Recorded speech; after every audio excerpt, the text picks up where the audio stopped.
Okay, ladies.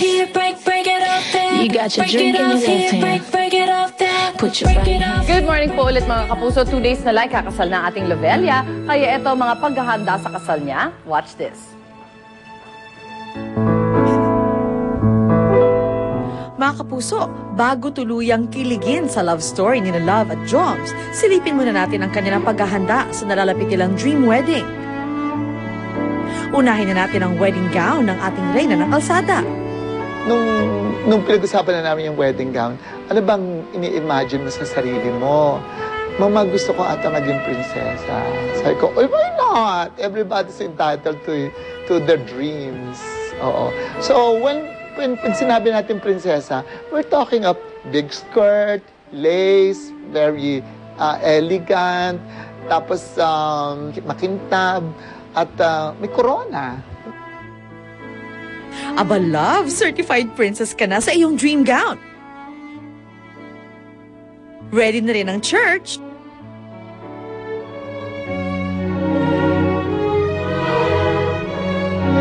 Maging ang mga flowers na calla lily at pot moms para sa wedding day ay ayos na rin.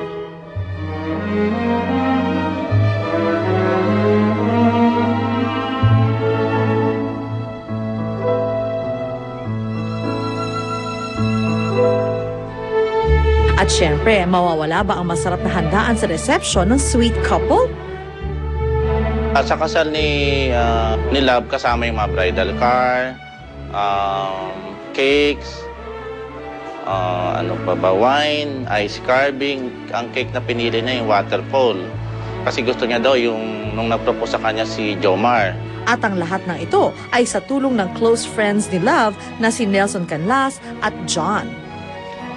Nung kinonceptualize namin yung token, alam namin magugustuhan niya kaagad. Sobrang chika sila ng mami ko, kaya gift ng nanay ko sa kanya. Pero I was the one with a friend, nagtulong kami kasi 300 yun ang dami. And of course, hindi pwedeng malimutan ang wedding song ni Love at Joms na si Nelson mismo ang nagsulat. I called my friend Miguel, who's a musical genius.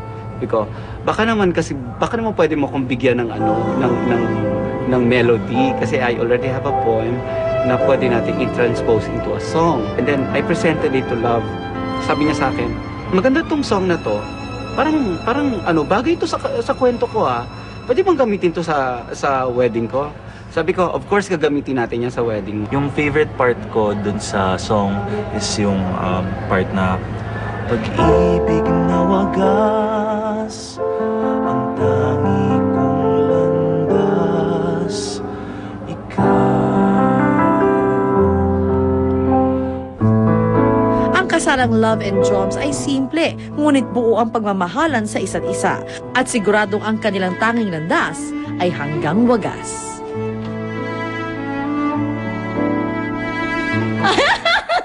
Nakakilig kayo lang. Ayan. Ang cute. Naku, maraming salamat sa lahat. At sa unang hirit, grabe. Major production. Thank you. Ay, kinikilig ako. Sorry. Love, parang Wala kang ibang masabi. Wala, baka hibatayin ka, ha? Dadahan. Anyways, kailangan ko muna yung compose ang aking sarili. And yun nga, thank you sa lahat. Yun nga, yung mga na-interview kanina. Ayan, trabaho muna tayo. Wait, love. Huwag kang umatras kasi nasa taas ka ng building. Oo, baka... Ayun ka lang, ha? Parang nasa langit ka na. Dahan-dahan ka dyan, ha? Hindi, promise. Meron pa mahaba-haba pa yung aking panahon. Wow, may ganon.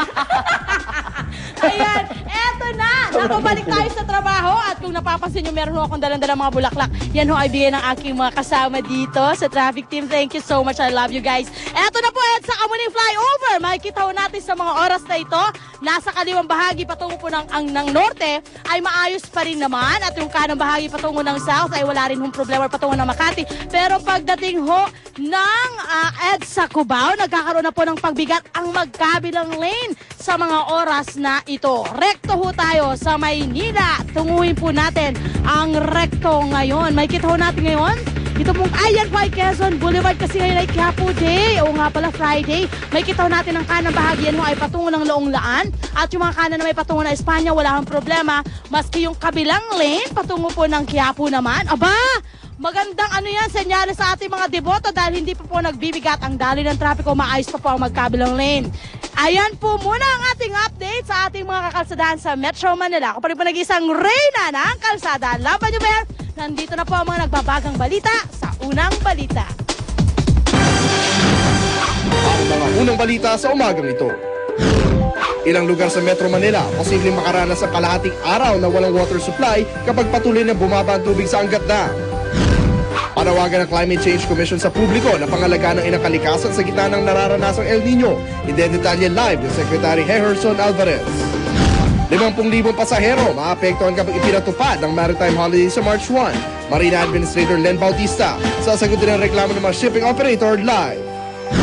2 iniilang hold-upper patay sa shootout sa Taguig. Suicide bombing sa Iraq, 13 ang patay. Pag-atake ng mga rebelde sa India, 12 ang nasawi.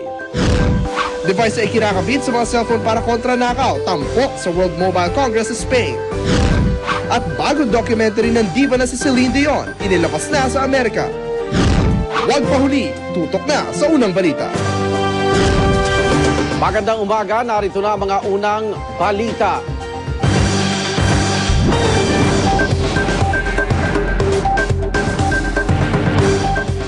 Ilang lugar sa Metro Manila posibleng kalahating araw na mawala ng supply ng tubig sakaling patuloy na bumaba ang water level sa Angat Dam. At kapag lumala ang sitwasyon, pagaganahin ng Manila Water at Maynilad ang kanilang mga poso. Darito ang report ni Bernadette Reyes. Kung magpapatuloy ang pagbaba ng tubig sa Angat Dam, 600 barangay sa Metro Manila at buong Antipolo at Rodriguez sa lalawigan ng Rizal ang namimiligrong makaranas ng krisis sa supply ng tubig pagsapit ng Hunyo. At pag nagkataon, sabi ng Manila Water, posibleng mawalan ng tubig ang ilang lugar ng hanggang kalahating araw.